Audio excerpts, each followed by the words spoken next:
그때 1등 했을 때는 100점 한 번 맞았었고요. 전화를 하면서 울고 있으니까 개인적으로 추천드리고 싶은 방법은 영어랑 수학을 안녕하세요. 신선한 편입 정보를 전해드리는 주간 편입의 다우스입니다. 자퇴하고 학점은행제로 편입을 준비하는 분들도 많지만 여건상 그렇지 못한 분들은 학교를 다니면서 편입을 준비합니다. 오늘의 합격자는 학교 다니면서 알바도 하면서 시간이 없어서 틈틈이 인강밖에 보질 못했는데요. 2학기부터 6개월 만에 무려 일반 편입 7관왕을 달성하셨습니다. 어떻게 공부를 하셨을까요? 지금 만나보러 가시죠.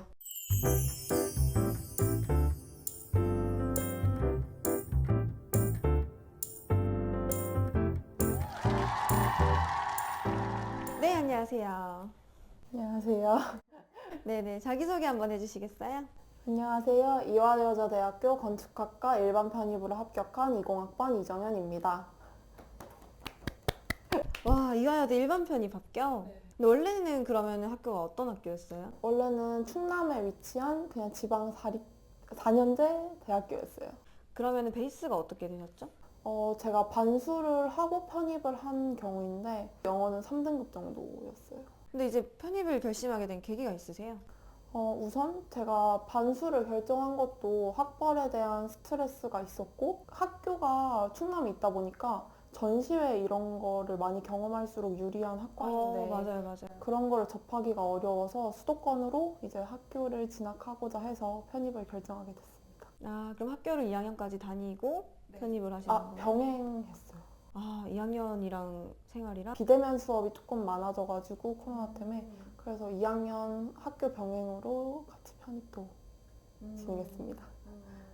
그럼 학교 병행하면서 다니기가 좀 힘들었을 것 같은데. 네, 쉽진 않았는데 우선 제가 건축학과이다 보니까 1학기 때는 학교에서 밤샘 작업 같은 게 많았어요. 그래서 3월에는 공부를 열심히 했어요. 편입 공부를 열심히 하다가 이제 밤샘 작업으로 넘어가면서 안 되겠다 싶어서 그냥 학교 생활에 몰두를 하고 다시 여름방학부터 공부를 시작했습니다. 그럼 학교는 어디 지원하신 거예요? 학교는 경희대, 이화여대, 단국대, 가천대, 건국대, 홍익대, 아주대, 세종대, 인하대, 중앙대 열 군데. 네, 총 10군데 지원했어요. 그러면은 그 중에 몇 개 붙으신 거예요? 그 중에 7개 붙어가지고 대단하다. 어디 떨어진 거죠, 그러면? 그러면은 제가 홍익대랑 건국대랑 중앙대 처음부터 이화여대가 목표였나요? 원래는 이제 지원한 학교 중에는 중앙대가 제일 목표였는데 예비 1번으로 떨어졌어요. 중앙대가요? 네, 예비가 안 빠졌어요, 아예. 이게 진짜 이 편입 어떻게 될지를 모르는 합격했던 그 순간 기억하세요?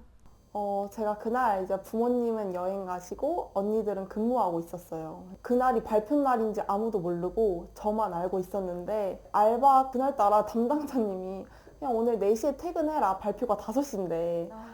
근데 저는 이제 이걸 보고 퇴근을 하고 싶은 거예요. 그래서 그냥 4시부터 노트북에 앉아서 5시까지 네, 조마조마 하다가 딱 합격 글자 보자마자 그냥 눈물밖에 안 나고 끝났다. 돌고 돌아서 왔구나 이 생각밖에 없었고 엄마랑 아빠한테랑 가족들한테는 서프라이즈 하려고 친구들한테만 전화를 막 돌렸어요. 근데 제가 전화를 하면서 울고 있으니까 애들이 너 무슨 일 있냐고 괜찮다고 막 그러는데 아니 나 붙었다고 드디어 붙었다고 그랬더니 친구들도 진짜 고생했다고 그런 식으로 이제 그날 밤 파티를 했습니다.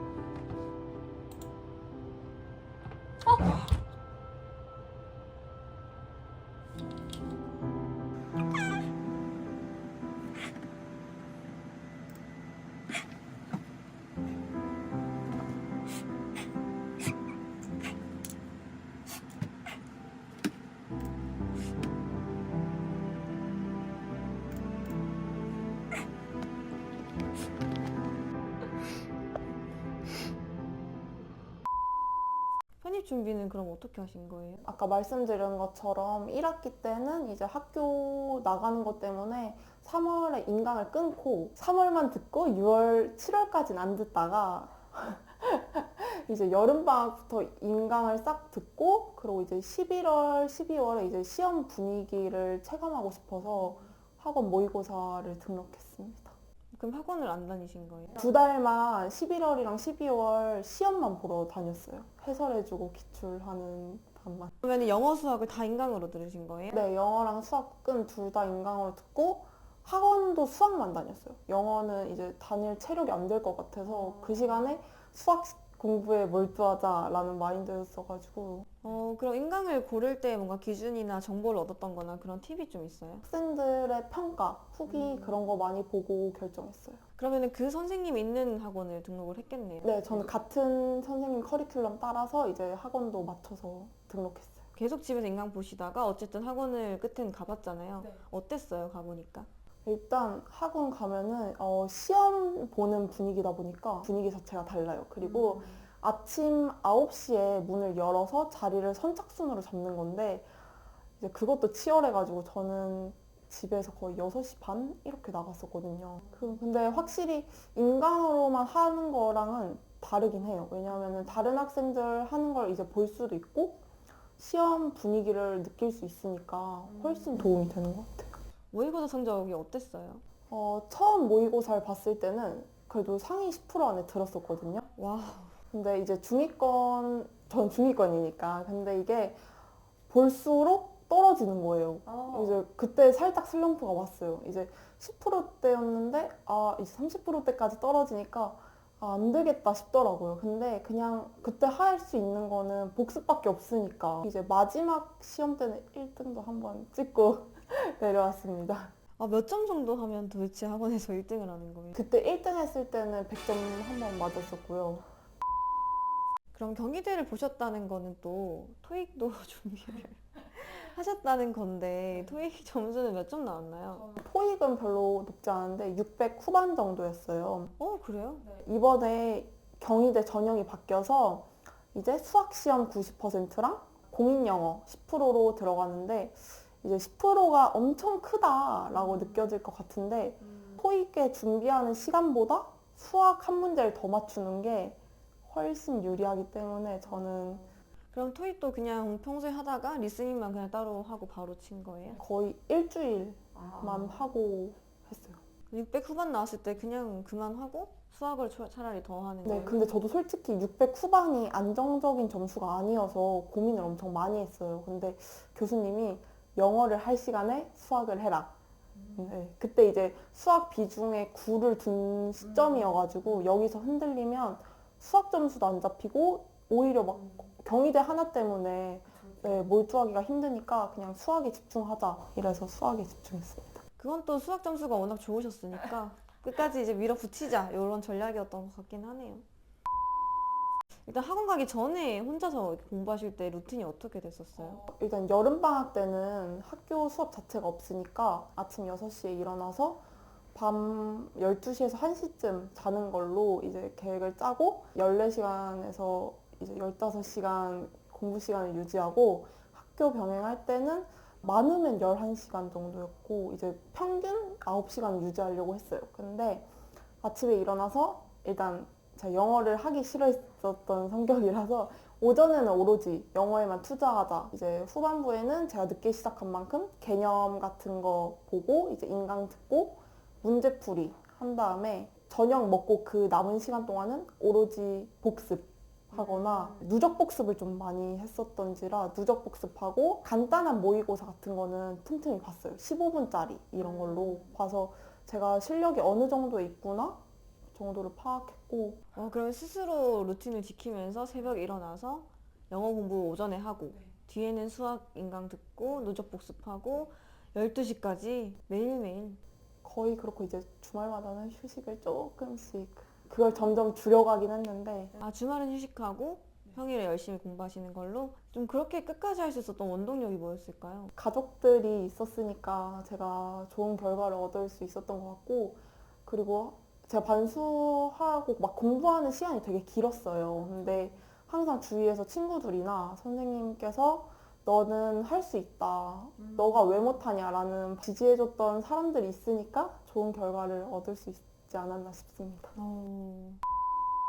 그러면 학교를 좀 그래도 여러 개 붙은 입장에서 제일 어려웠던 학교는 어디였어요? 두 학교를 뽑자면 이대랑 중앙대. 중앙대는 원래 어렵다고 유명하니까 60분에 30문제를 풀다 보니까 타임어택이라는 학교로 유명한데 일단은 푸는 것 자체도 어렵고 이게 기본 문제가 거의 없어요. 막상 시험장 들어가면 기본 문제도 심화 문제로 느껴지고 이러니까 일단 타임어택이 가장 큰 어려움인 것 같아요. 이화여대 자체가 이제 시간은 100분인데 30문제 중에 20문제는 객관식이고 10문제가 보기 중에 골라서 쓰는 주관식 아닌 주관식이에요.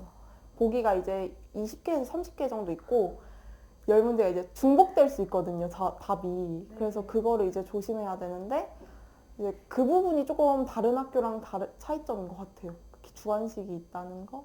그러면은 공부할 때 이화여대만 좀 생각을 좀 목표로 많이 하는 친구들은 어떤 점을 좀 위주로 공부하는 게 좋아요? 이화여대는 확실하게 고등 수학을 출제하는 경향이 있어서 막 고등학교 수학을 집착할 정도로 열심히 하는 게 아니라 기출 안에서 다 변형이 되니까 기출 안에 있는 고등 수학 공식들은 다 외우시는 게 훨씬 나아요. 거기서 다 파생되는 문제들이어서. 근데 이대는 솔직히 평소에 풀 때 어렵다는 느낌이 없었는데 그날따라 새로운 유형의 문제가 나오고 새로 보는 수학자 이름이 나왔어요. 그래서 풀면서 이게 누구지? 라는 생각을 할 정도로 근데 딱 끝나자마자 다행히 저만 어렵다는 게 아니라 나가는 길에 모든 학생들이 너무 어렵다고 이거 말도 안 된다 이런 반응이니까 그냥 다행이다. 다들 그 수학자 도대체 누구냐? 그래서 막 찾아보고 근데 누군지도 모르고 막 그러면은 반대로 좀 제일 쉬웠다라는 학교. 제일 쉬운 학교는 원래 인하대학교가 쉽지 않았거든요. 근데 올해만 유독 작년 기출에서 똑같은 문제가 나왔어요. 그러니까 딱 문제를 보자마자 이거 답 몇 번인데? 라고 생각이 날 정도로 답까지 똑같을 정도로? 네, 답이 똑같은 기출이 있을 정도로 똑같아서 인하대는 이제 시간을 남길 정도로 쉬웠어요. 네, 영어도 그랬고 그럼 기출 문제를 꼭 보는 게 도움이 많이 되겠어요. 인하대는 기출을 꼭 참고하시는 게 좋을 것 같아요. 자연계 편입하는 학생들이 사실 영어랑 수학을 둘 다 준비하다 보니까 되게 힘들어 하잖아요. 영어, 수학 이제 시간 분배를 어떻게 하셨나요? 개인적으로 추천드리고 싶은 방법은 영어랑 수학을 8대 2로 하다가 조금 영어가 잡힌다 싶을 때 5대 5로 줄인 다음에 마지막엔 1대 9까지 수학을 비중을 완전히 늘리는 걸 추천드려요. 그러면 내가 5대5 정도 해도 되겠다라는 그 기준이 어느 정도일까요? 제가 문제를 풀 때 기본 문제는 다 풀 수 있어야 되고 심화 문제도 한 10개 중에 4, 5개 맞는다 싶으면 이제 수학의 비중을 많이 쏟으셔야 합니다. 그럼 영어를 좀 하기 싫어한다고 하셨잖아요. 그래도 단어는 어쨌든 외워야 되는데 단어 외우는 팁 같은 게 있나요? 저는 밥 먹을 때나 이럴 때 핸드폰에 어플 같은 게 있어요. 그 어플을 이용한다거나 이제 그 와중에도 안 외워지는 단어는 스터디 플래너에 싹 정리를 해서 다음날 그걸 오전 1시간 반 동안은 봐요. 달달달달 외우면 이게 나도 모르게 눈이 가요. 오늘 걸 쓰다가도 막 이렇게 눈이 가고 이러니까 오히려 단어 외우기가 수월해질 거예요. 그 어플로 공부한다고 하셨잖아요. 그거는 편입영어 단어만 집약되어 있나요? 그 어플은? 거기 약간 사람들이 원하는 단어를 만들어서 올리시는 거거든요. 근데 제가 들었던 인강 선생님께서 올리시는 게 있어서 그거를 참고해서 저는 썼어요.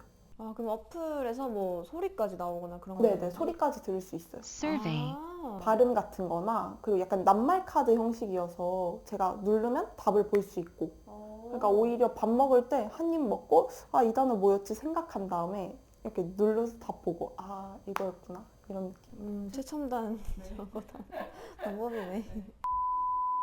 그러면은 편입 수학 공부할 수 있는 좀 팁 같은 게 있다면 알려주시겠어요? 저는 일단 요점 노트를 되게 많이 만들었어요. 처음에는 개념 노트를 만들고 이제 개념 노트에서 모르는 것들만 모아서 만들고 마지막에는 교수님들이 알려주는 꿀팁 같은 거 있어요. 이제 꿀팁만 모아둔 노트를 이제 만든 다음에 그거를 계속 반복해요. 근데 확실히 공식을 많이 외우고 하면 그게 시간을 줄이는데 확실히 도움이 돼서 심화 문제 접근까지도 가능해지거든요. 그래서 저는 암기 노트를 꼭 만드는 걸 추천해요. 슬럼프가 왔을 것 같아요. 어땠어요? 여름방학 때 시간을 몰아서 공부를 하다가 학교 생활이랑 공부 비중을 맞추려다 보니까 이제 그때 슬럼프가 오더라고요. 9월, 10월 이때쯤이 가장 힘들고 지치는 시기예요. 제가 느끼기에는. 그래서 오히려 그때는 공부 시간이 3시간 이럴 때도 있었어요. 제가 너무 정신적으로 스트레스를 많이 받다 보니까 그냥 누워만 있고 싶고, 심지어 제가 알바도 이제 틈틈이 나갔었는데 알바도 그냥 다 빼버리고 그냥 힘들어서 혼자 있는 시간을 좀 많이 가졌어요. 근데 그때 딱 드는 생각은 나 이제 떨어지면 갈 데 없는데 이 생각밖에 안 드는 거예요. 그리고 나 진짜 엄마 아빠한테 좋은 결과 보여주고 싶은데 이 생각밖에 안 드니까 뭐가 문제냐, 하자. 하고 말자, 이 마인드로 그냥 공부만 했던 것 같습니다. 네, 마지막으로 편입을 준비하는 학생들에게 한마디 해주신다면? 이미 시작은 됐으니 걱정하시지 말고 주위 사람들이 여러분을 믿는 만큼 자신도 한번 자신을 믿어보는 것도 나쁘지 않을 것 같아요. 그리고 분명히 힘든 시기가 올 텐데 그럴 때마다 그럴 생각하지 마시고 공부에 몰두를 하시면 분명히 좋은 결과로 얻을 수 있을 겁니다. 응원하겠습니다. 편입, 분명 외롭고 힘든 길입니다. 그 길에서 가장 의지되고 응원해줄 수 있는 건 바로 나 자신이라는 걸 잊지 마시기 바랍니다. 힘들겠지만 스스로를 믿고 목표를 다잡고 끝까지 해내시길 바랍니다. 다음 주에는 더 신선한 편입 정보로 돌아오겠습니다. 구독과 좋아요. 알람 설정까지 안녕!